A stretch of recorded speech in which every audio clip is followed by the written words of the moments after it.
गलद्दानगण्डं मिलद्भृङ्गखण्डं चलच्चारुशुण्डं जगत्त्राणशौण्डं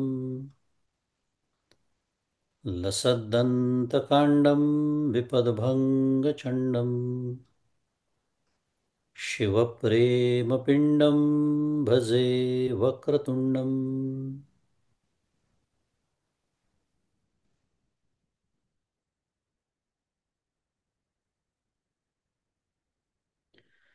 अहं निर्विकल्पो निराकाररूपो विभुर्व्याप्य सर्वत्र सर्वेन्द्रियाणां सदा मे समत्वं न मुक्तिर्न बन्धः चिदानन्दरूपः शिवोऽहं शिवोऽहम् चिदानन्दरूपः शिवोऽहं शिवोऽहम्। गुरुर्ब्रह्मा गुरुर्विष्णुः गुरुर्देवो महेश्वरः गुरुः साक्षात् परब्रह्म तस्मै श्रीगुरवे नमः। ब्रह्मानन्दं परमसुखदं केवलं ज्ञानमूर्तिं द्वन्द्वातीतं गगनसदृशं तत्त्वमस्यादिलक्ष्यम् एकं नित्यं विमलमचलं सर्वधी साक्षिभूतं भावातीतं त्रिगुणरहितं सद्गुरुं तन्नमामि। श्री सद्गुरुनाथ महाराज की जय। जय जय रघुवीर समर्थ। श्री राम जय राम जय जय राम। श्री राम जय राम जय जय राम। श्री राम जय राम जय जय राम। श्री राम जय राम जय जय राम। श्री राम जय राम जय जय राम। श्री राम जय राम जय जय राम। श्री राम जय राम जय जय राम। श्री राम जय राम जय जय राम। श्री राम जय राम जय जय राम। श्री राम जय राम जय जय राम।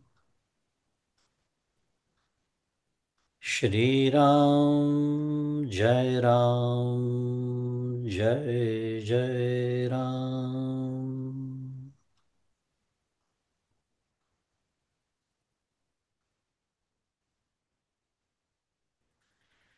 प्रभु श्री रामचंद्र भगवान की जय। श्री सद्गुरुनाथ महाराज की जय। जय जय रघुवीर समर्थ।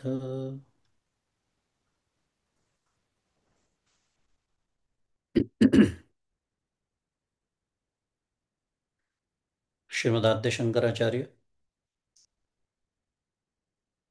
यांच्या श्रीचरणी शिरसाष्टांग वंदन करतो। सद्गुरू परमपूज्य डॉक्टर श्रीकृष्ण दत्तात्रय देशमुख उपाख्य डॉक्टर काका यांच्या श्रीचरणी वंदन करतो। परमपूज्य मंदाताई गंधे यांच्या चरणी शिरसाष्टांग वंदन करतो। तुम्ही श्रोते जगदीश मूर्ती तेथे माझी व्युत्पत्ती किती बुद्धिहीन अल्पमती सलगी करीतो श्रीराम. तुम्हा सर्वांना सप्रेम अभिवादन.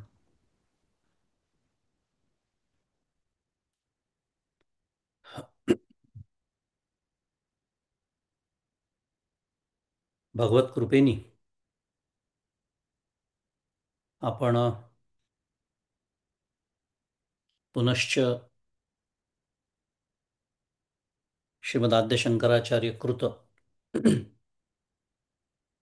विवेक चूडामणी या प्रकरण ग्रंथाच्या चिंतनासाठी एकत्र आलेलो आहोत. आचार्य आपल्या उपदेशाचा उपसंहार करीत आहेत. आपल्याला कल्पना आहे आपण ग्रंथाच्या शेवटाकडे आलेलो आहोत. शिष्याला आत्मबोध झालेला आहे आणि शिष्याचं सर्व अनुभव कथन झाल्यानंतर आचार्य आता काय करत आहेत, आपल्या उपदेशाचा उपसंहार करत आहेत.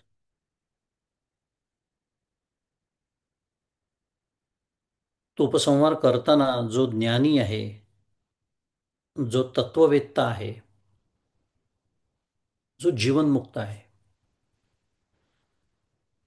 अशा पुरुषाचा संचार कसा असतो, त्याच्या चेष्टा चेष्टा म्हणजे त्याचं कार्य, कृती, कर्म, त्याचा विषयोपभोग, तरी सुद्धा असलेली त्याची निर्विकारता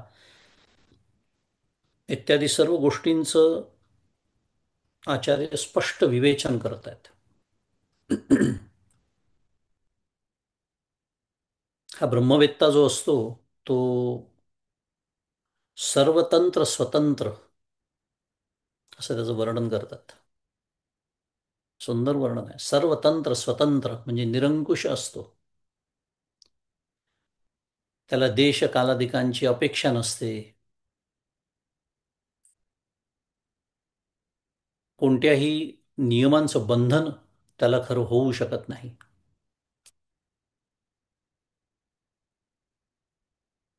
मार्गाधारे वर्तावे, विश्व हे मोहरे लावावे, अलौकिक नोहावे लोकांप्रती, अशी माऊली म्हणते. या दृष्टीने तो व्यवहारात सर्व नियमांचं व्यवस्थित पालन करताना दिसतो. पण शुद्ध मराठीमध्ये टेक्निकली स्पीकिंग, शास्त्रीय दृष्ट्या त्याला आता कुठल्याही नियमाचं बंधन नाही. नैष्कर्म्य सिद्धी ग्रंथामध्ये ब्रह्मज्ञानाचं ब्रह्मज्ञानी जो आहे त्याचं वर्णन सुरेश्वराचार्य करतात.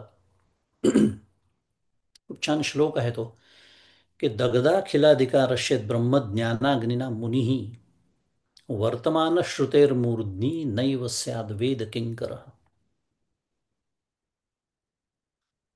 काय भावार्थ आहे श्लोकाचा? सुरेश्वराचार्य म्हणतात आहे की दगदाखिलाधिकारश्येत ब्रह्मज्ञानाग्निना मुनिही, की ब्रह्मज्ञानरूप अग्निनी दगद, अखिल, अधिकार, ज्याचे कर्माचे अधिकार दग्ध झालेले आहेत. साध्या भाषेत त्याला कोणतंच कर्तव्य शिल्लक नाही, म्हणून तर त्याला नियमांचं बंधन नाही. असा जो ब्रह्मज्ञानी, असा जो आत्मचिंतनशील मुनी, हा वर्तमान श्रुतेर मूर्ध्नी म्हणजे वेदांच्या मस्तकावर शोभतो. काय वर्णन आहे पहा.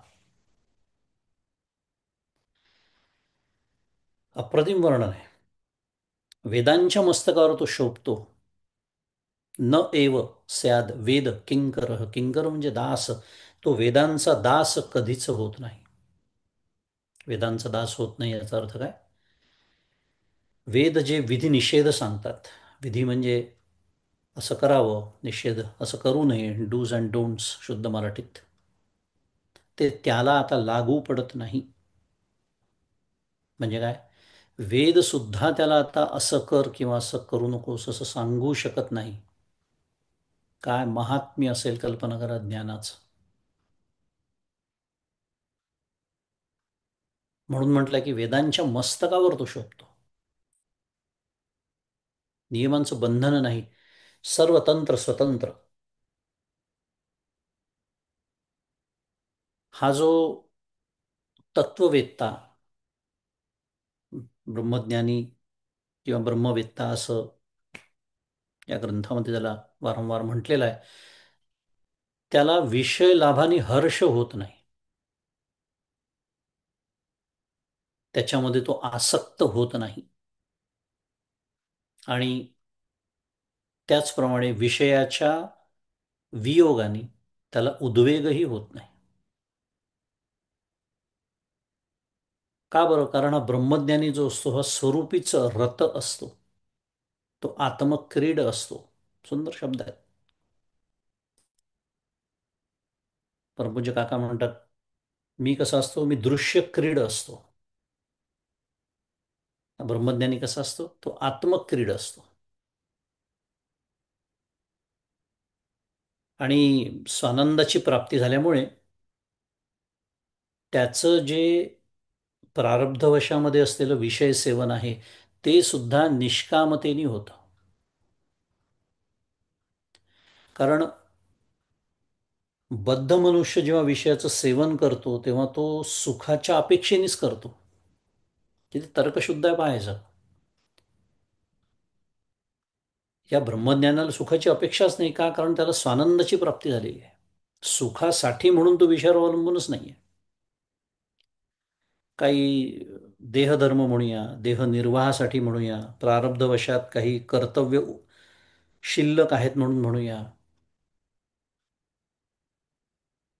विधिनिषेधांचं पालन करून अर्थात जे विषय सेवन करावे लागतात ते सुद्धा निष्कामतेने तो करतो. आणि ब्रह्मानंद जो आहे तो रसात्मक असल्यामुळे त्यात आणि त्याच्यामध्ये तो अखंड बुडलेला असल्यामुळे हा जो ज्ञानी आहे, हा जो भक्त आहे, हा स्वरूपाच्या रसपानाने धुंद होतो, मत्त होतो. यज्ञात्वा मत्तो भवती, स्तब्धो भवती, आत्मारामो भवती. असं नारद भक्तिसूत्र त्या भक्ताचं, त्या ज्ञानाच्या विलक्षणतेचं वर्णन करतं. फार सुंदर सूत्र आहे विचार केला तर. मत्तो भवती, तृप्तो भवती अजून पुढे म्हटलेला आहे, स्तब्धो भवती, आत्मारामो भवती. हे सगळं वर्णन याच्यासाठी ऐकायचं की त्याच्यातून एक आपल्याला छान प्रेरणा मिळते. काय विलक्षण! व्यवहारामध्ये हा शब्द चांगला नाही, पण हाच शब्द इथे वापरलाय. धुंदी म्हटला त्याला. मत्तो भवती म्हणजे काय? धुंद होतो. आपल्या आनंदाची ती धुंदी असते.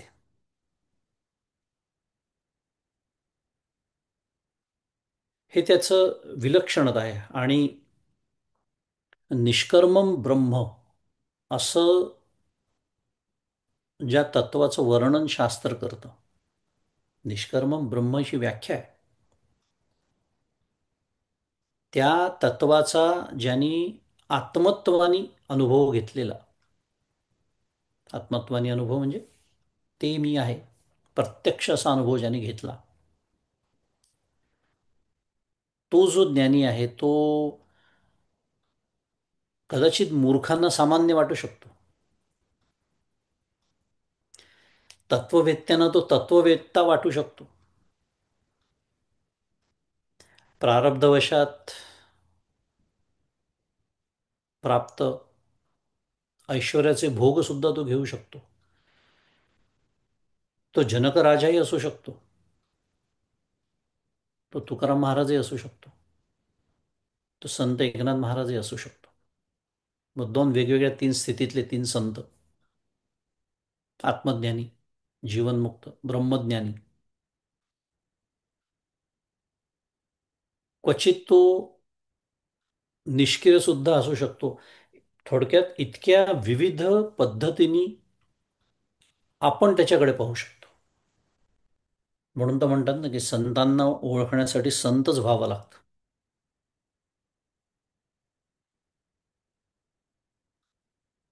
त्यामुळे विद्वान, विद्वान याचा अर्थ पुन्हा ज्ञानी, हा त्याचा सत्कार करू शकतात, तर मूर्ख त्याचा अपमानही करू शकतात.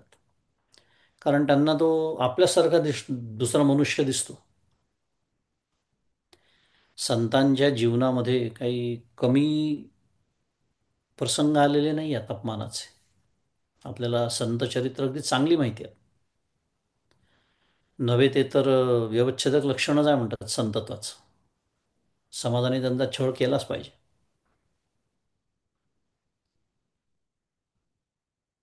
मुद्दा या सर्व गोष्टी त्या ब्रह्मज्ञानाच्या बाबतीत घडू शकतात, परंतु तो स्वतः कसा असतो, अखंड संतुष्ट आणि स्वात्मानंद अनुभवाने कसा असतो, नित्य तृप्त असतो, समदृष्टी असतो.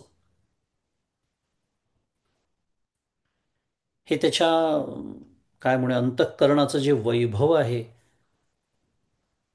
ते आपण या ग्रंथाच्या अभ्यासाच्या संदर्भाने समजून घेतो आहोत. आणि नेहमीचाच विचार साधकासाठी हे साधनसुद्धा असतं. कारण साधक दशेमध्ये कृत्रिमतेने या गोष्टी मला सांभाळायच्या आहेत. पुढे ते लक्षण होतं सिद्धाचं. पण किती विलक्षण, किती उच्च दर्जाचं जीवन ते असलं पाहिजे, परमपूज्य काका जसं म्हणतात. निदान त्याची कल्पना तरी आपल्याला यायला हवी, तर आपण परमार्थाचा हवा तसा पाठपुरावा करू. असो, मागील सत्रामध्ये श्लोक क्रमांक 545 इथपर्यंत आपला अभ्यास झाला होता. पुढचा श्लोक घेऊया, 546.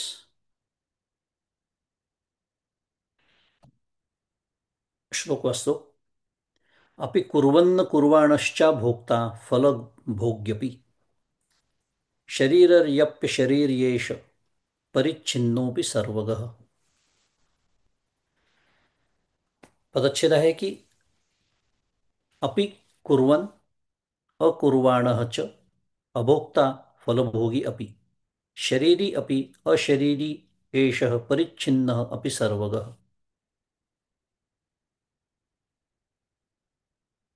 अपि कुर्वन् अकुर्वाणः, करीत असता, कुर्वन् अकुर्वाण, शत्रू, शानच, संस्कृत व्याकरण, त्यातले हे प्रत्यय आहेत क्रू धातूला लागलेले.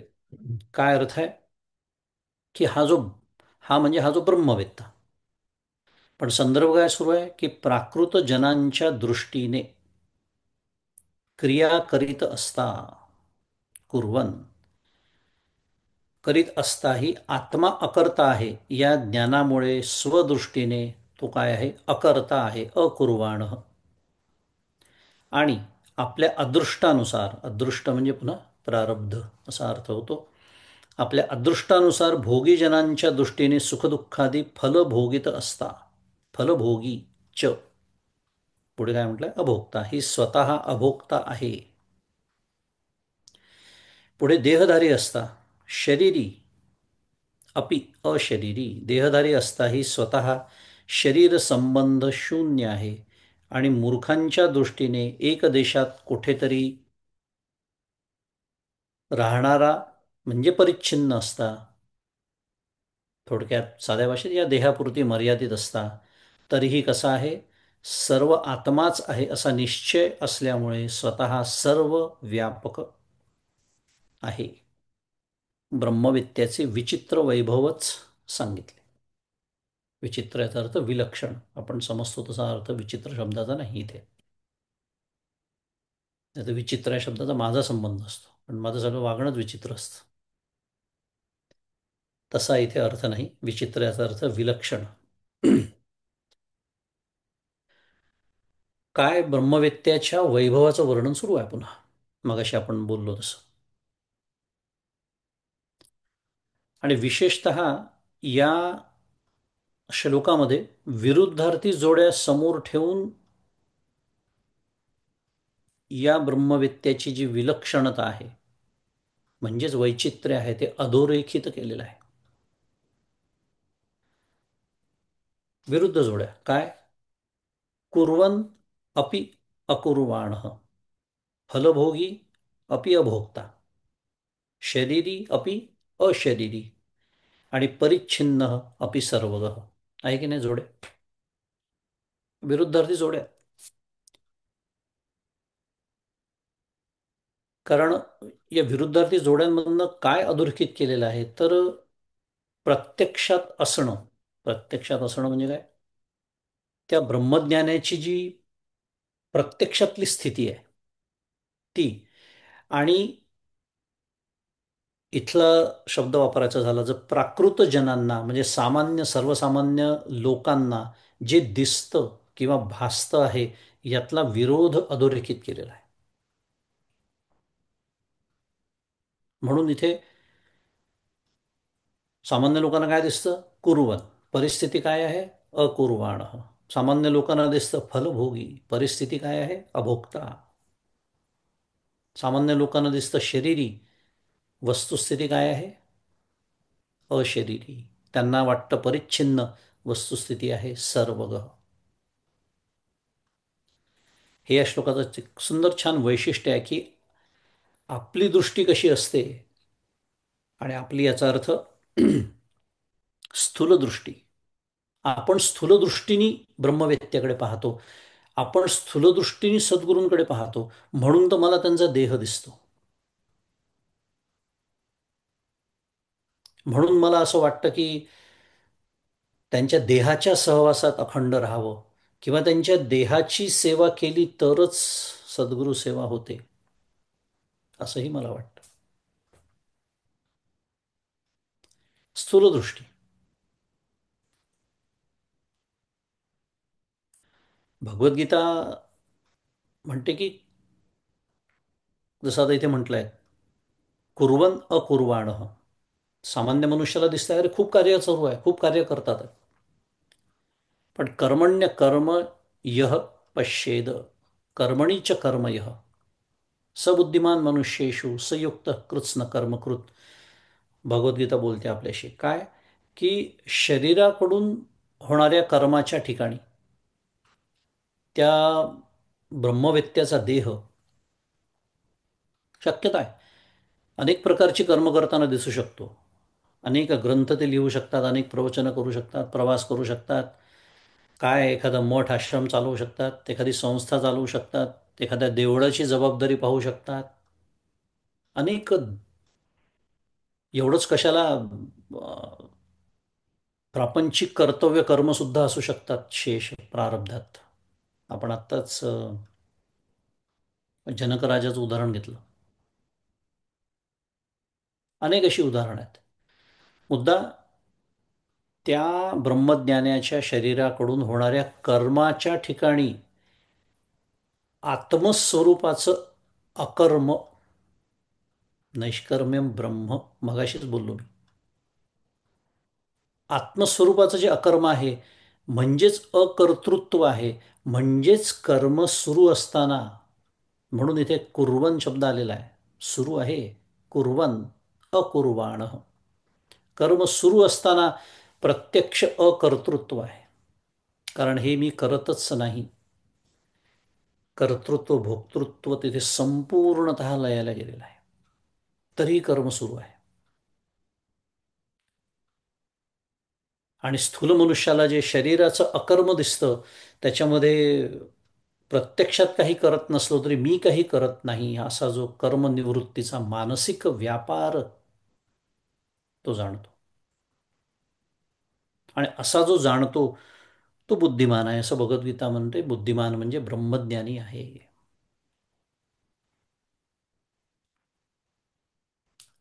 कुर्वन् अकुर्वाण.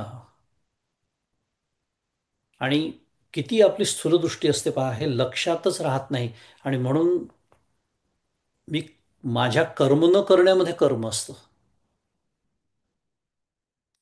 माझ्या कर्म न करण्यामध्ये कर्म असतं, आणि त्याच्या कर्म करण्यात कर्म नसतं. हेच तर रहस्य आहे भगवद्गीतेचं.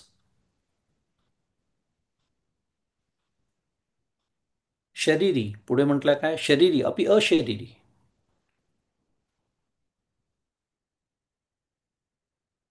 तो मनुष्यासारिखा तरी आवडे, परी मनुष्यत्व तया न घडे, माऊली म्हणते.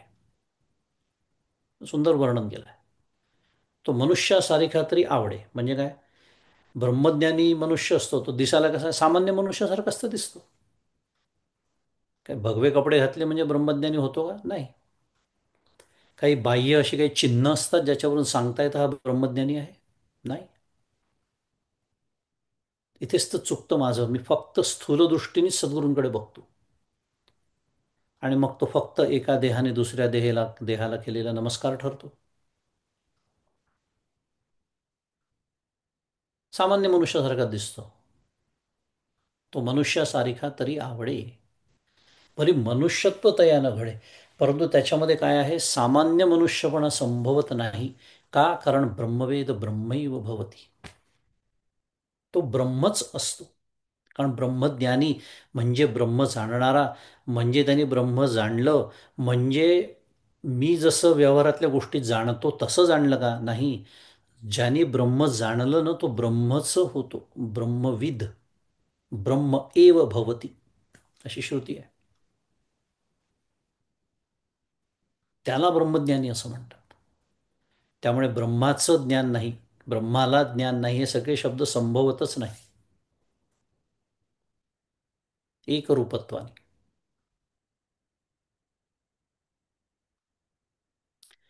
पुढे म्हणताय परिच्छिन्न अपि सर्वग.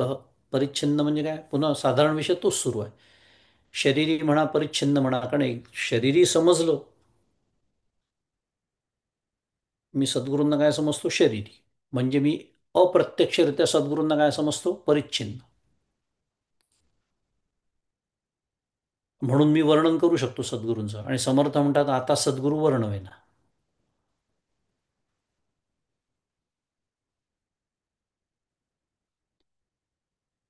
गडबडच आहे सगळी. परिच्छिन्न अपि सर्वग. ज्ञानेश्वर माऊली त्याचं वर्णन करते की एकेची ठाई बैसला परी सर्वत्र तोची गेला. काय सुंदर वर्णन केलं पा माऊली. एकेची ठाई बैसला, शरीर या दृष्टीने जर विचार केला, देह या दृष्टीने विचार केला, तर देह परिच्छिन्नच असतो. पण तो देहापुरती आता मर्यादित नाही, हे माझ्या स्थूल दृष्टीला कळत नाही. त्यामुळे एकेची ठाई बैसला परी सर्वत्र तोची गेला, हे असो विश्व जाहला अंगेची तो, माऊली म्हणते चौथ्या अध्यायात. म्हणजे काय? ब्रह्मज्ञानी जो असतो तो देहाने जरी एकाच ठिकाणी बसलेला असला तरी अनेक देहांच्या ज्या उपाधी आहेत त्यांच्याद्वारा सर्वत्र तोच गेलेला असतो. का? कारण तो ज्ञानी स्वतः विश्व झालेला असतो, सर्व व्यापक झालेला असतो.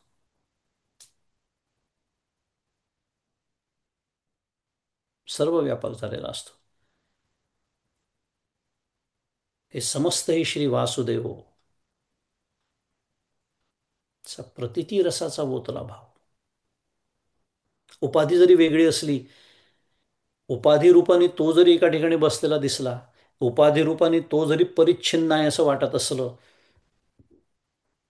तरी अनेक देहांच्या रूपाने म्हणजे उपाधीद्वारा सर्वत्र तोच गेलेला असतो. कारण आता काय, तिथे भेद नाही. जे भेद दिसतात आहे ते भ्रमात्मक आहे. हा प्रत्यक्ष अनुभव त्याने घेतलेला आहे. मनसे वेदमाप्तव्यम नेह न इह नाना अस्ति किंचन. हे प्रत्यक्ष त्या ब्रह्मज्ञानाच्या बाबतीत होतं. असं सगळं वर्णन इथे आलेलं आहे. पुन्हा त्याच्या वैभवाचं, वैचित्र्याचं, विलक्षणत्वाचं वर्णन आपण ऐकतो आहोत. पुढचा श्लोक आहे 547 क्रमांक. अशरीरम सदा संतमिमं ब्रह्मविदं क्वचित प्रिया प्रिये न स्पृश ततस्तथैव च शुभाशुभे. प्रिया प्रिये न स्पृश तस्तथैव च शुभाशुभे. पदच्छेद आहे की अशरीरम सदा संतम, इमं ब्रह्मविदं क्वचित् प्रियाप्रिये प्रियाप्रिये न स्पृशतः तथा एव च शुभाशुभे. या अर्थ दिलेला आहे की ह्या ब्रह्माला आपला आत्मा जाणणाऱ्या, महत्वाची गोष्ट आहे ना. तर ब्रह्म असा आहे, ब्रह्म तसा आहे, काय मी पण करू शकतो तासभर प्रवचन. पण ते ब्रह्म म्हणजे मीच आहे असं प्रत्यक्ष ज्यांनी जाणलं, आत्मत्वाने जाणलं, आणि म्हणूनच शरीराभिमान नसणाऱ्या व सर्व काळ विद्यमान असणाऱ्या ब्रह्मवेत्याला केव्हाही सुखदुःखे आणि तशीच पुण्यपापे स्पर्श करीत नाही. थोडक्यात काय सांगितलंय? ब्रह्मवेत्याला शरीराभिमान नसतो, म्हणून सुखदुःखादिकांचा संबंध नसतो. अशरीरम सदा संतम इमं ब्रह्मविदम क्वचित. याचंच याचंच अधिक स्पष्टीकरण पुढच्या श्लोकात आलेलं आहे. त्यामुळे आपण तोही श्लोक वाचू आणि मग एकत्रित विचार करू. 548 क्रमांकाचा. स्थूलादिसंबंधवतोभिमानिनः सुखं च दुःखं च शुभाशुभे च विध्वस्तबंधस्य सदात्मनो मुने कुतः शुभम वाप्य शुभम फलम वा. प्रश्न विचारलाय आचार्यांनी. स्थूलादि संबंधवतः अभिमान, पदच्छेद आहे, अभिमानिनः सुखं च दुःखं च शुभाशुभे च विध्वस्तबंधस्य सदात्मनः मुनेः कुतः शुभम वा अपि अशुभम फलम वा. स्थूलादि संबंधवत म्हणजे काय? स्थूल शरीरादिकांचा संबंध असणाऱ्या व त्यांचा अभिमान धरणाऱ्या, अभिमान पुरुषाला सुख आणि दुःख, सुखमच दुःखमच शुभाशुभेच, सुख दुःख शुभाशुभ म्हणजे पाप पुण्य स्पर्श करतात. परंतु ज्याचा अभिमानरूप बंध नष्ट झाला आहे, विध्वस्त बंधस्य, छान शब्द वापरलाय, विध्वस्त. बंधन कसं केलंय? विध्वंस करून टाकलाय त्या बंधनाचा. कोणतं बंधन? शरीराभिमानाचं. बंध नष्ट झालेला आहे, ज्याचा अभिमानरूप बंध नष्ट झाला आहे व ज्याने आपणास सद्रूप ब्रह्म जाणले आहे, अशा सदात्मन मुने, अशा ब्रह्मवेत्याला म्हणजे मुनीला काय? पुण्य किंवा पाप, पापही किंवा त्यांची फळे म्हणजे सुखदुःख ही कोठून होणार? कुतः, प्रश्न विचारला ना, कुतः शुभम वा अपि अशुभम फलम वा. थोडक्यामध्ये काय सांगितलंय? सुखदुःखादिकांचा संबंध कोणाला असतो व तो ब्रह्मवेत्याला का नसतो हे सांगितले.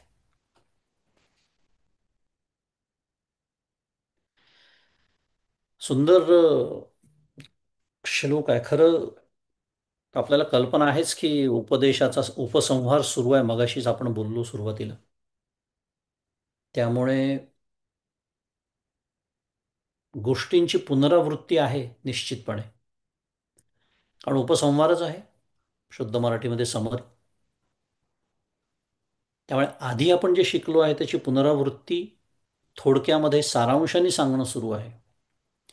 पण हे मी का बोललो, तर कितीही वेळा पुनरावृत्ती झाली तरी हे जी मार्मिकता आहे, हे जे परमार्थाचं वर्म आहे, हे अखंड माझ्या हातातून निसटत राहतं. आणि मग चुकलिया वर्म फेरा पडे असं तुकाराम महाराज सांगतात. त्यामुळे जन्ममरणाचा फेरा पडेल तो तर पडणारच आहे, पण या जन्मात हे फेरे पडत राहतात. काय? अखंड तेच हा फेराच आहे, स्मरण करून द्यावं लागतं.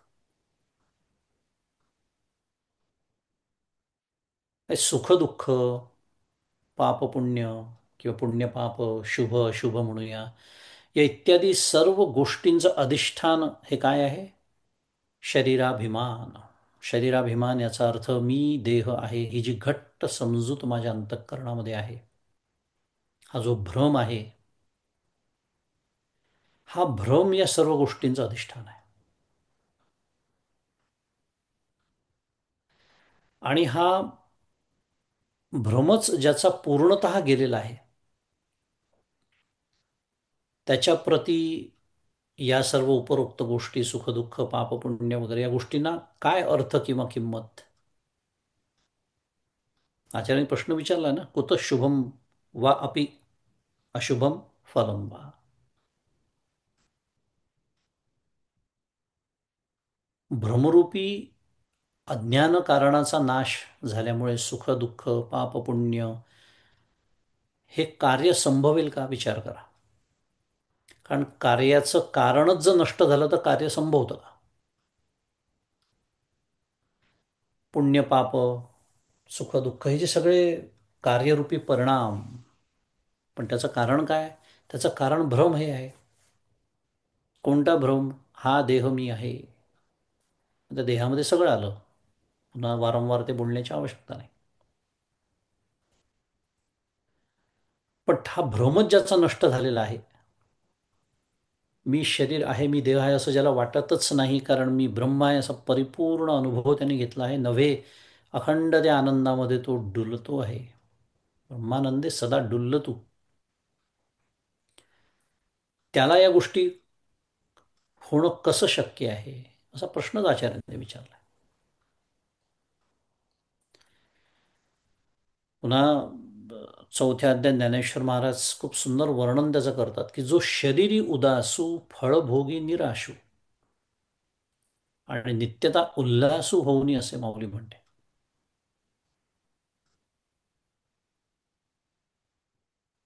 जो शरीरी उदासू, शरीराविषयी काय अहंभाव रहित आहे, हा देह मी आहे, हा भ्रम संपूर्णपणे ज्याचा गेलेला आहे, म्हणून तो शरीरी उदासू. आणि फळभोगी निराशू, हे तर आलं स्वाभाविक, कारण कारणच गेलं, त्यामुळे कार्य काय, फलभोगाविषयी निरिच्छ आहे, म्हणून तो निरिच्छ आहे. आणि नित्यता उल्हासू म्हणजे काय, अखंड आनंद रूप होऊन असतो. ब्रह्मानंदे सदा डुल्ल, तुम्ही जसं म्हणालो, जे सद्गुरूंचं वर्णन आहे. अखंड आनंद रूप होऊन असतो. हे झालं, ते दोन श्लोकांच्या माध्यमातून आपण त्या ब्रह्मज्ञानाचं वर्णन तर ऐकलं, पण साधक म्हणून माझ्यासाठी साधन, साधन म्हणा त्याला, निकष म्हणूया, एक सुंदर निकष आपल्याला मिळतो, की ज्या प्रमाणात आणि ज्या तीव्रतेने माझ्या जीवनामध्ये सुखदुःखांचे तडाखे म्हणा, हेलकावे म्हणा सुरू आहेत. काय म्हणालो मी? ज्या प्रमाणामध्ये आणि ज्या तीव्रतेने, ती तीव्रता हा शब्द खूप महत्वाचा आहे, शुद्ध मराठीत त्याला इंटेन्सिटी असं म्हणतात. ज्या प्रमाणात आणि ज्या तीव्रतेने माझ्या जीवनामध्ये सुख आणि दुःख, आपण आपला विचार करायचा. परमपूज्य काका म्हणतात, परमार्थ काय? स्वतःचा अभ्यास करायचा असतो की नाही परमार्थामध्ये, दुसऱ्याचा नाही. करायचं, आपल्या जीवनाला हे लावून पाहायचं, की माझ्या जीवनामध्ये सुख आणि दुःख यांची तीव्रता किती आहे. ज्या प्रमाणामध्ये आणि तीव्रतेने कर्मफलाविषयी माझा आग्रह आहे, हट्ट आहे, कर्माचं फळ मला हवं तसंच मिळालं पाहिजे, हवं तेव्हाच मिळालं पाहिजे, हवं तिथेच मिळालं पाहिजे. बरं, स्वतःच्या बाबतीत नुसतं नसतं, परमपूज्य काका म्हणतात तसं, दुसऱ्याच्या बाबतीत तिला तितकं मिळता कामा नये.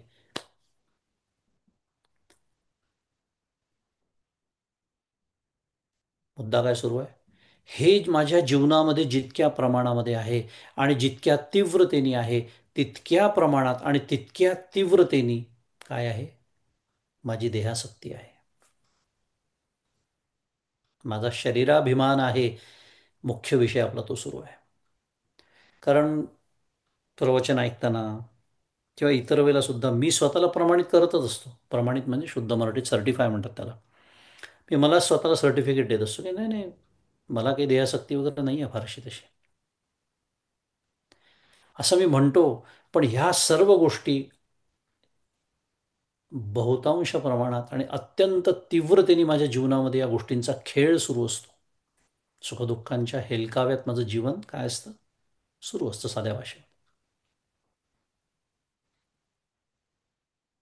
एक सुंदर निकष या निमित्ताने आपल्याला आपल्या हातामध्ये येतो एक साधक म्हणून. आणि मगाशी मी म्हणालो की माझ्यासाठी मग हे साधनच आहे, कृत्रिमतेने का होईना याची तीव्रता कमी करणं, त्याचं प्रमाण माझ्या जीवनातलं कमी करणं, हे सुरुवातीला कृत्रिमतेनेच करावं लागतं, कारण साधन हे कृत्रिमच असतं. नंतर ते सिद्धाचं लक्षण म्हणून होतं. पण हे सर्व माझ्या जीवनात सुरू ठेवायचं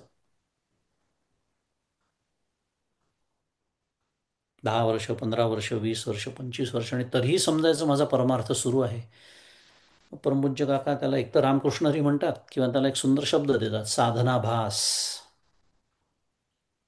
आणि समर्थ मला अखंड सांगतात आहेत मनोबोधातून, दासबोधातून, काय देहबुद्धी ते आत्मबुद्धी करावी, पण माझ्या डोक्यात प्रकाश पडत नाही.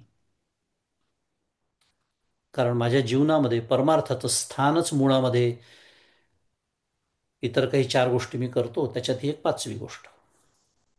म्हणजे काय, मला चित्रकलेची पण आवड आहे, मला संगीताची आवड आहे, मला स्वयंपाकाची आवड आहे, मला याची आवड आहे, मला त्याची आवड आहे, मला परमार्थाची आवड आहे. परमपूज्य काकांनी त्याचंही वर्गीकरण करून ठेवलेलं आहे, आवडीचा, सवडीचा, गोडीचा.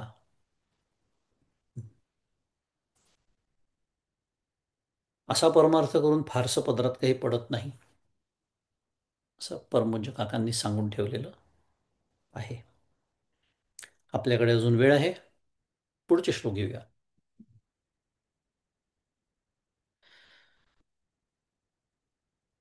पुढे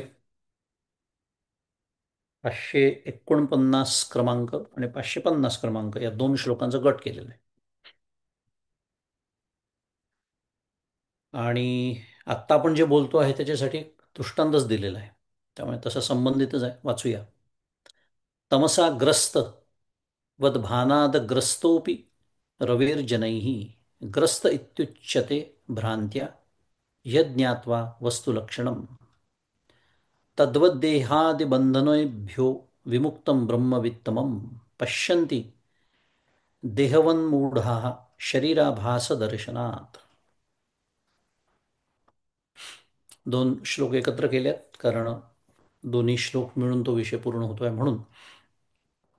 पदच्छेद आहे, तमसा ग्रस्तवत भानात अग्रस्तः अपि रविः जनैः ग्रस्तः इति उच्यते भ्रांत्या हि अज्ञात्वा वस्तुलक्षणम्. तद्वत्, दृष्टांत संपला. तद्वत् देहादिबंधेभ्यः विमुक्तं ब्रह्मवित्तमं पश्यन्ति देहवत् मूढाः शरीरामासदर्शनात् शरीराभासदर्शनात्. अर्थ दिलाय की ज्याप्रमाणे वस्तूचे निर्मल सूर्याचे लक्षण स्वच्छ स्वरूप न जाणून प्राकृतजन म्हणजे सर्वसामान्य लोक आच्छादित न झालेलाही सूर्य आच्छादित झाल्यासारखा भासल्यामुळे राहूने ग्रासलेला आहे असे भ्रमानेच म्हणतात. तद्वत दृष्टांत दिला आचार्यांनी. सूर्याला राहूने ग्रासलं असं सामान्य लोक म्हणतात, पण प्रत्यक्ष सूर्याला कशानेही तरी ग्रासलेलं असतं का? नाही. या काय म्हणूया, या दृष्टांताची मार्मिकता हीच आहे. जाऊया आपण पुढे, मग बोलू की आत्मज्ञान शून्य पुरुष, पुढे म्हटलाय तद्वत आत्मज्ञान शून्य पुरुष देहादी बंधनांहून विरहित अशा ब्रह्मवेत्याला, म्हणजे ज्याचा अभिमान सुटला आहे, अशा त्याच्या आभासमात्र शरीराला पाहून, शरीरभास दर्शनात ही शब्द आहे, त्या आभासमात्र शरीराला पाहून देहवान समजतात. थोडक्यात ब्रह्मवेत्याला देहाभिमान नसतोच, हे दृष्टांतपूर्वक सांगितले. मगाशी आपण मार्मिकतेबद्दल बोलत होतो. मार्मिकता हीच आहे की सूर्याला राहून एक ग्रासले असं मला वाटतं. आणि मला वाटतं म्हणजे काय, माझ्या दृष्टीचा तो दोष आहे. मग अगदी तीच मार्मिकता इथे दृष्टांतामध्ये आहे की या सर्वसामान्य लोकांच्या दृष्टीचा तो दोष आहे. काय की त्या ब्रह्मवेत्तेला ते काय समजतात? देहवान समजतात. कारण का? दिसतो पुन्हा माझ्यासारखा. माझ्यासारखी त्यालाही भूक लागते, त्यालाही तहान लागते, तोही जेवतो, तोही झोपतो, तोही कर्म करतो. पण मगाशीच आपण बोललो, माऊली सांगते की तो मनुष्यासारखा तरी आवडे, परी मनुष्यत्व तया न घडे.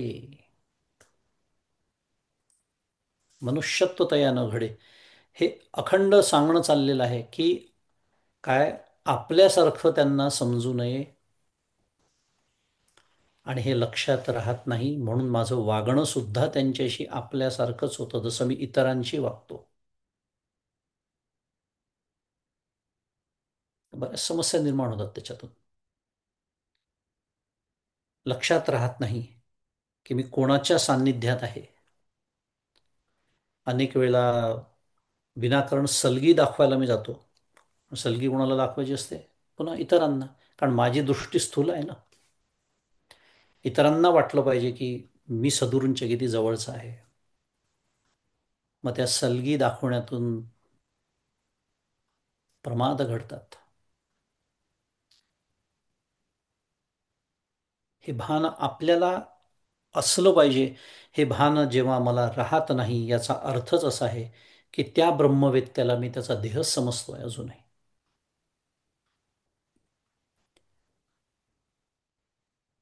आणि म्हणून आचार्यांनी इथे हा जो दृष्टांत दिलाय, म्हणून मी त्याची मार्मिकता जी वारंवार बोलतोय ती त्याच्यासाठी की हा माझ्या दृष्टीचा दोष आहे.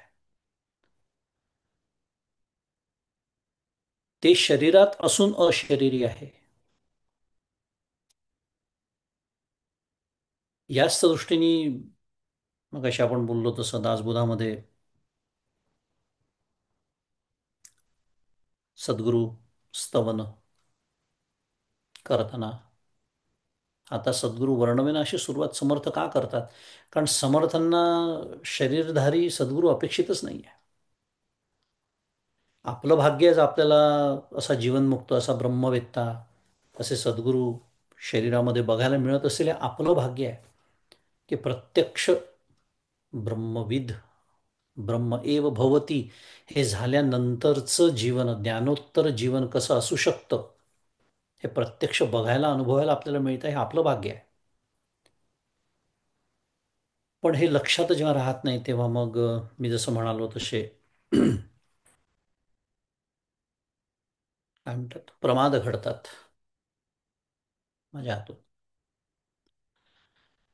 असो, साधारण या 550 या श्लोकापर्यंत तोच विषय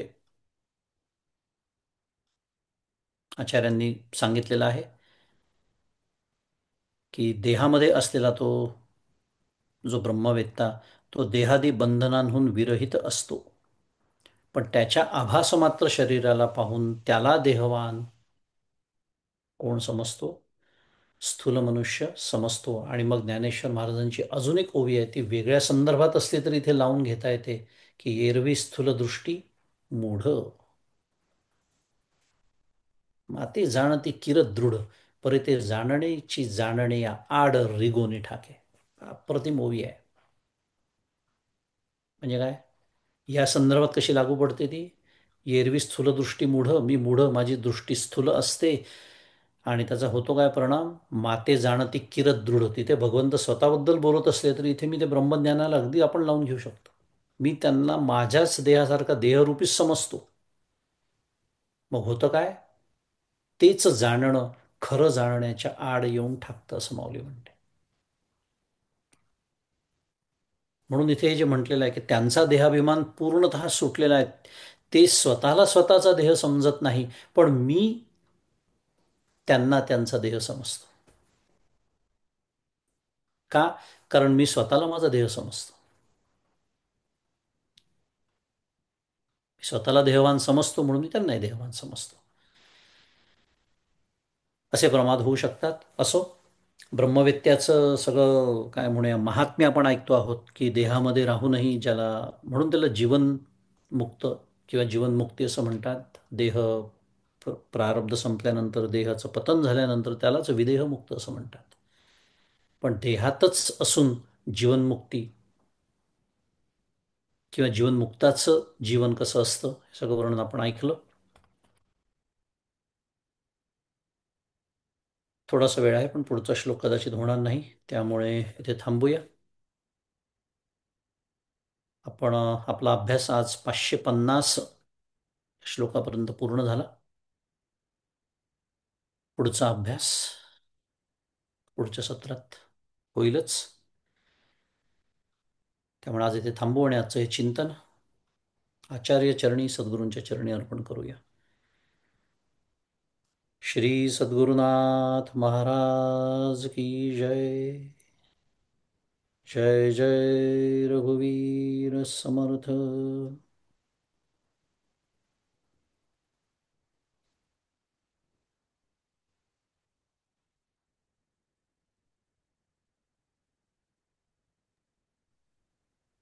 धन्यवाद मुकेश दादा. कोणाला प्रश्न असल्यास मायक्रोफोन ऑन करून विचारू शकता.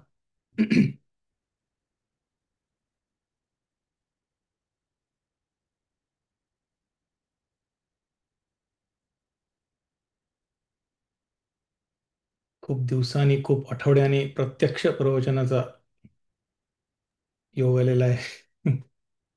होय.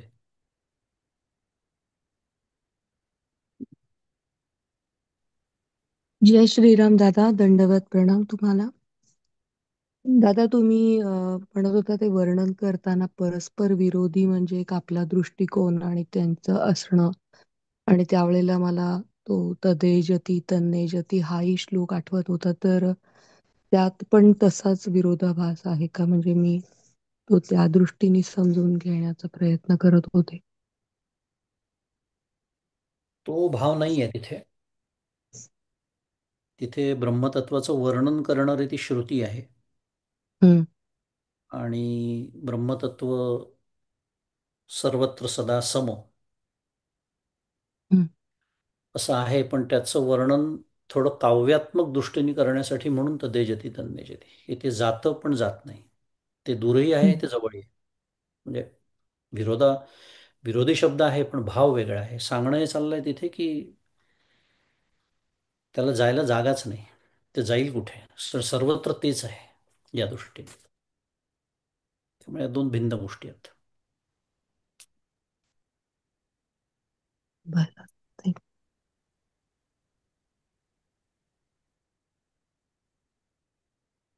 प्रणाम सद्गुरू.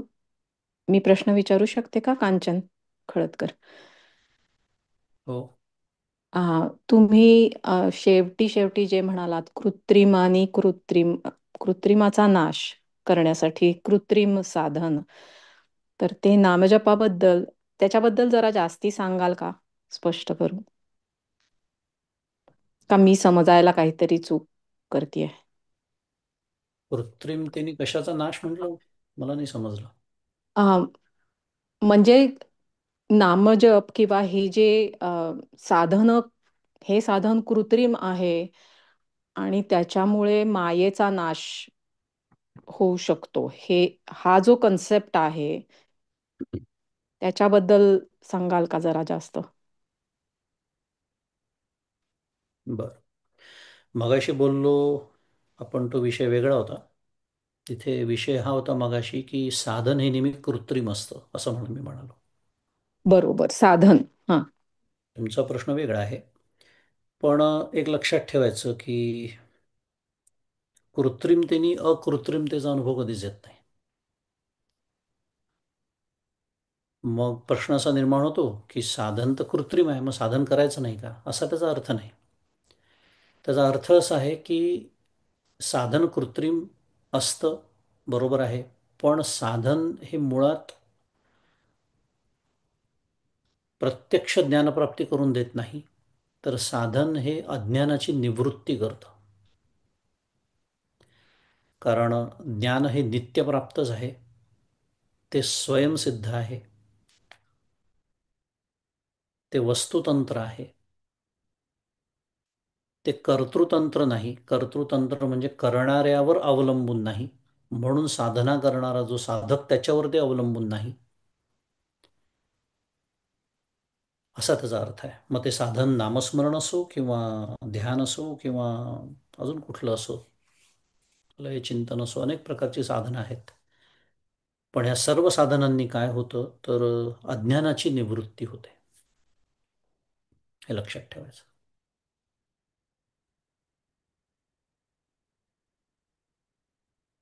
मला वाटतं उत्तर मिळालं असेल. हो, मिळालं. म्हणजे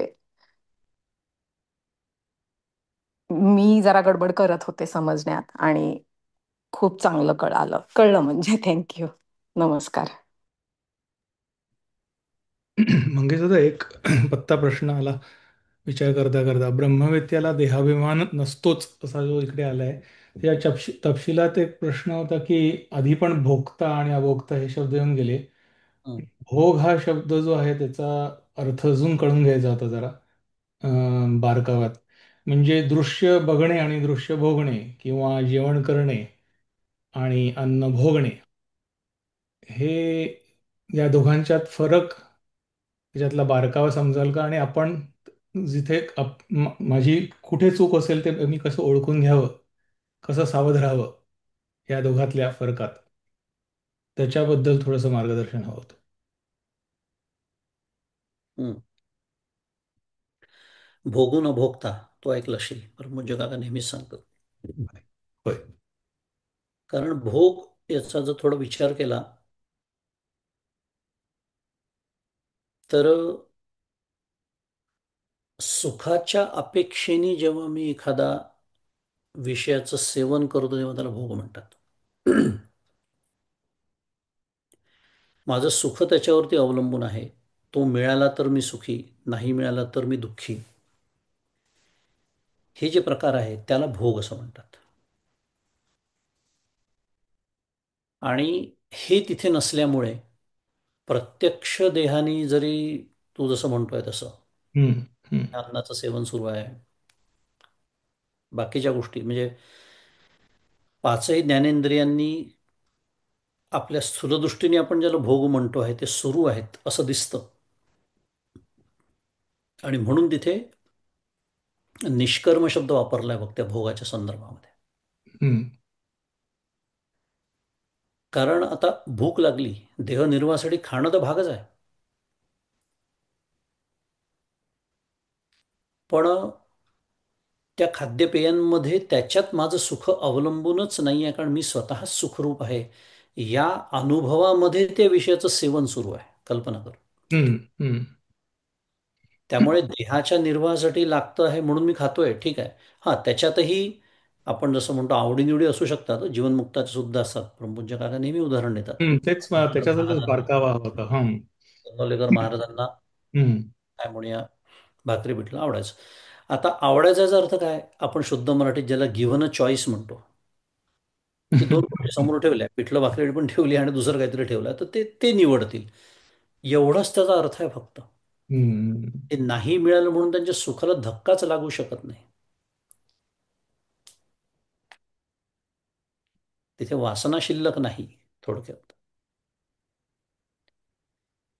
म्हणून तर स्थूलदृष्टीने दिसतं सगळं की देह किंवा विषय भोग सुरू आहेत, पण एकनाथ महाराजांची पण एक ओवी आहे, असं विषयावर जरी तो लोळला तरी त्याला आता विषय स्पर्श करू शकत नाहीत.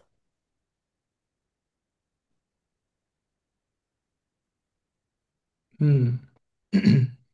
मला शंकराची प्रतिमा समोर येतात. समोर सर्प अंगावर खेळत असतात तरी बरोबर. म्हणतं शिव. हम्म, निर्विष झालेला आहे. हम्म. अच्छा, धन्यवाद.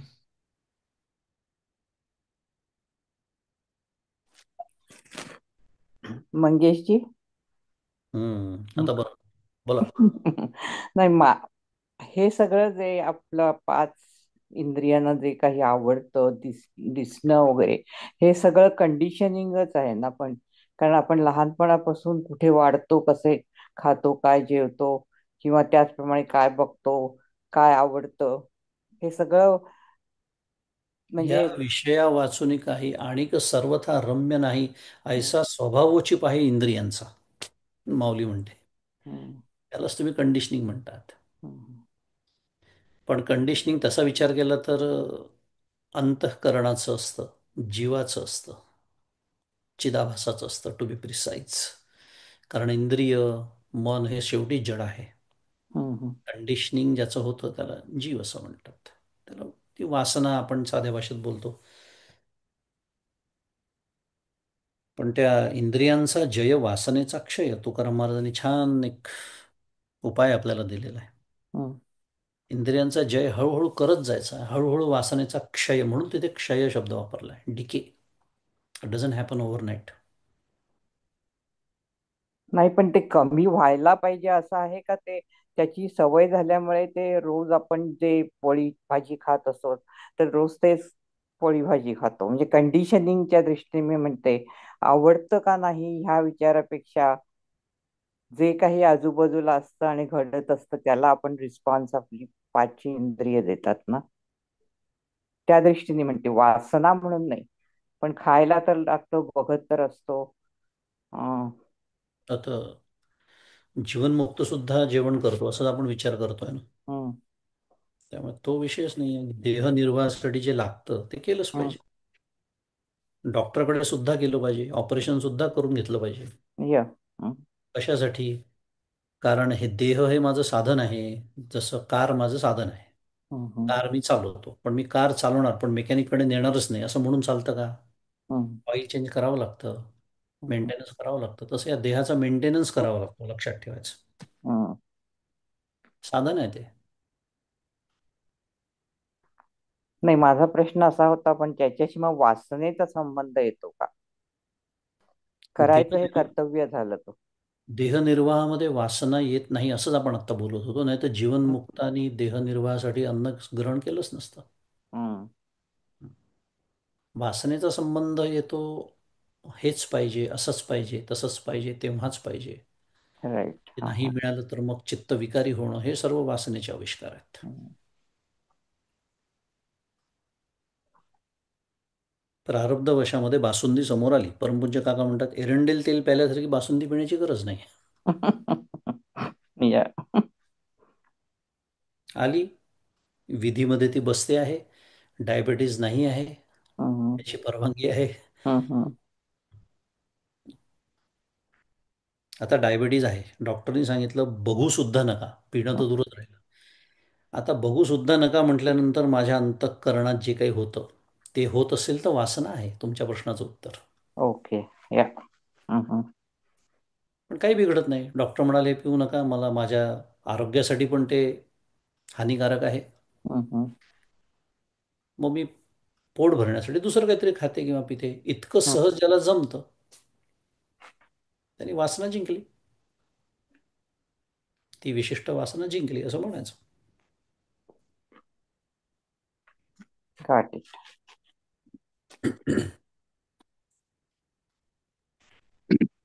ठीक आहे. सुमनताईंचा प्रश्न आला म्हणजे भैरवी झालेली आहे. थांबूया आपण. ठीक आहे. मी शेवटचा श्लोक घेतो. तुम्हाला पुन्हा एकदा नमस्कार. व्हावी पूर्ण कृपा कुरु गुरु व्हावी पूर्ण कृपा गुरु मजवरी प्रार्थित भावे तुला वारी सर्व अरिष्ट नेऊनिलया संमोह जो वाढला अज्ञानांधजनांसी मुक्त करुणी शांतीपदी बैसवी विनती हीच असे न मागत दुजे भक्ती तुझी ही हवी. श्री सद्गुरुनाथ महाराज की जय. जय श्रीराम.